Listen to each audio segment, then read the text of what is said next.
రక్త సంబంధికులు మన పొరుగువారు, మన బంధువులు మన పొరుగువారు, మన సంఘస్థులు మన పొరుగువారు, లేకపోతే మన మన మన చుట్టూ నివాసం చేస్తున్నటువంటి వారు మన పొరుగువారు, మన సమాజం మన పొరుగువారై ఉంటున్నారు.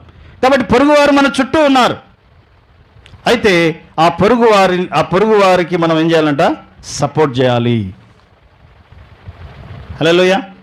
సో కాబట్టి అమాలేక్ అనేటువంటి ఐడియాలజీని మనం ఎలా జయించాలి? అమాలేక్ అనేది ఏంటంటే అన్యజనుల మొదలుబాటు. అది అమాలేకి అనే ఆ ఐడియాలజీ ఏంటంటే దేవునికి భయపడక యెహోవా సింహాసనమునకు వ్యతిరేకంగా చెయ్యి ఎత్తినటువంటి వాడు అమాలేకు. అవిశ్వాసానికి మొదలువాడు అమాలేకు. సో కాబట్టి ఆ అవిశ్వాసాన్ని దాన్ని మనం ఎలా జయించాలి? హల్లెలూయా. ఎలా జయించాలంట? సహోదరుడు మరొక సహోదరునికి సపోర్ట్ చేస్తూ ఏం చేయాలి? అమాలేకుని జయించాలి. సో కాబట్టి నీ